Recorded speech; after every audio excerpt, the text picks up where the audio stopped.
Assalomu alaykum, hurmatli televizor ko'ruvchilar. Uyg'ur televiziyasining kundalik xabarlarini ko'rishinglarni qarshi olamiz. Wuhan virusining Sharq Turkistonga yetib kelishi qattiq andish qo'zg'amoqda.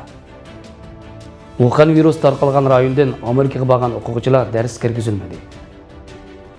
Amerika Xitoyning Birlashgan Davlatlar Tashkilotidagi ta'siriga qarshi turish uchun yangi elchi tayinladi. Ayol podshoh Yevropa ittifoqidan chekinib chiqish qonun loyihasini imzoladi.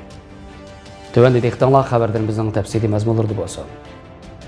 2003 yildagi SARS kesildən keyin dunyoning ikkinchi navbat sarosimiga salgan va o'xshashla Xitoydan tarqalgan Wuhan virusi, ya'ni tojsimon o'pka yog'lig'i virusi 2019 yili 12 oyning 12 kunidan boshlab Wuhanda tarqalishga boshlagan. Dunyo sog'liq tashkiloti va boshqa xalqaro axborotlarda bu virusning hayvondan odamga va odamdan odamga yuqadigan bir xil ajallik yuqumli kasallik virusi ekanligi jazmlashtirilgan. Mutaxassislarning bildirishicha, bu virusdan yuqumlangandan keyin yuqumlanuvchida 2 hafta atrofida yoshirin mazgil bo'ladi ekan. Yuqumlangan dastlabki mazgillarda odatdagi zukam va yuqumli zukam bilan o'xshash alomatlar ko'riladi ekan. Kasal ig'irlashganda bo'lsa, o'pka yog'lig'ining kasallik alomatlari ko'riladi ekan.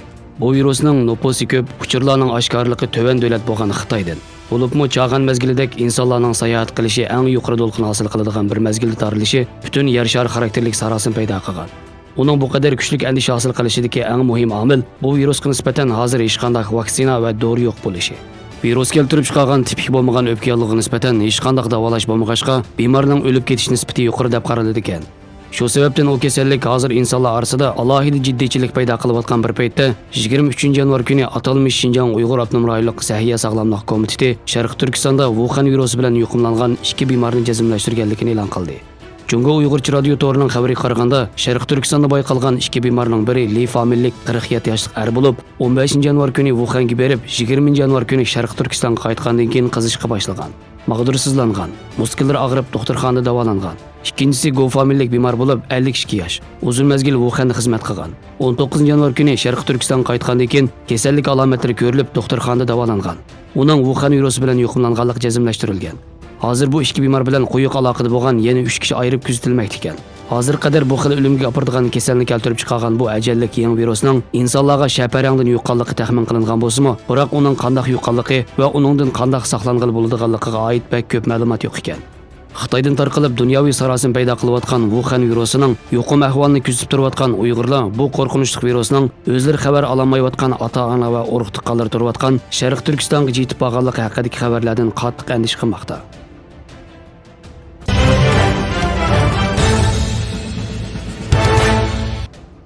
Wuhan virus deb tanilgan yuqumli nafas yo'li virusi dunyoviy andish paydo qilayotgan mazgilda Virginiya shtatining Fairfax noyasiga kelgan Xitoy o'quvchilarining dars kirgizilmaganligi ilgari surilmoqda.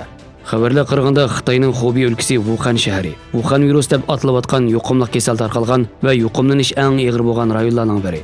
Xitoydan o'zaro almashtirish programmasi bo'yicha Fairfax noyasiga kelgan 12 yoshlik 21 nafar o'quvchi Xubey o'lkasining Yichang shahridan bo'lib, ular o'tgan 48 soat ichida 5 nafar cho'ng kishining hamrohligida New York Kennedy xalqaro aerodrom orqali Amerikaga kelgan. Ularning ba'zilari Falls Chorus shahriga qarashli Longfellow o'tir maktabiga tava mahalladagi oilalarga yerlashtirilgan ekan. Wuhan virusi andishisi tufayli Fairfax noyalik ma'rif idorasi qaror chiqarib, bu bolalarni maktab programmasiga vaqtincha qatnashtirmaslikni qaror qilgan. Bu o'quvchilar programma kun tartibi bo'yicha 22 yanvardan 29 yanvargacha Longfellow o'tir maktabida darsga qatnashishga o'rlashtirilgan ekan. Asli almashtirish programmasi bo'yicha mazkur maktabdami bir qism o'quvchilarni bu yil aprelda Xubeyning Yichang shahriga avatish plan qilingan. Ammo bu planning yanada kuchga ega yoki emasligi hozircha aniq emas.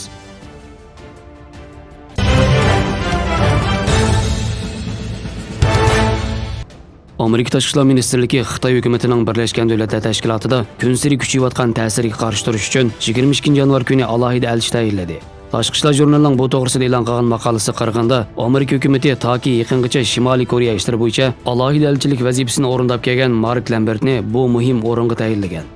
Amerika yaqindan beri Xitoyning Birlashgan Davlatlar Tashkilotida bir qancha iqtisodiy to'van davlatlarni kayniga silib, o'zining bir balvoq bir yo'l qurilishi va diplomatiya jihatidagi boshqa maqsadlarni amalga oshirish o'rnatayotganligiga yaqindan diqqat qilib kelgan bo'lib, ba'zi mutaxassislarning bildirishicha, Amerikaning Birlashgan Davlatlar Tashkiloti qaramog'idagi ba'zi muhim organlardan chekinib chiqishi Xitoyning Birlashgan Davlatlar Tashkilotidagi bu gavdalarga ishkirlab kirishiga bo'shliq yaratib bergan.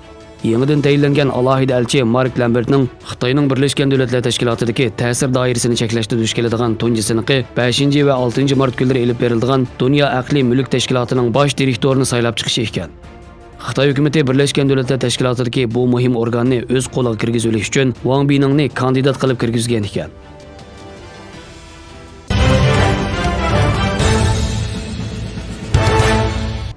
Angliyaning 31 yanvarda Yevropa ittifoqidan rasmiy chekinishining qonuniy asosini tashkil qiladigan loyiha ayol podshohning tasdiqlashi bilan qonunlashib kuchga ega bo'ldi. Qonun taklif loyihasi parlamentning tuvan qanoti bo'lgan Avom palatasidan tez o'tgan bo'lib, Kengash palatasida bo'lsa ba'zi o'zgartishlar kirgizilib, Avom palatasi qaytarilgan. Bosh vazir Boris Johnson Avom palatasidagi ko'p ovozdan foydalanib, kirgizilgan o'zgartishlarni amaldan qoldirib, loyihani qaytadan Lordlar palatasiga avatgan.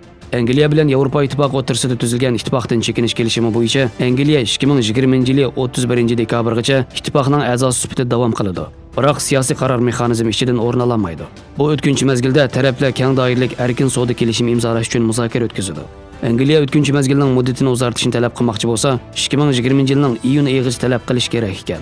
Boris Johnson hukumati muddatni uzartishni talab qilmaydiganligini, kelishim tuzilsin yoki tuzilmasin, 2020-yil 31-dekabr Angliyani Yevropa ittifoqidan butunlay chekindiradiganligini e'lon qilgan. Angliya 2016-yil tuzilgan Yevropa ittifoqi referendumida 48% ovoz qarshi 52% ovoz bilan Yevropa ittifoqidan chekinishni qaror qilgan. Xabarlarimizni ko'rganingizga rahmat. Ko'rishguncha omon bo'linglar. Xayr xo'sh. Allohga omonat.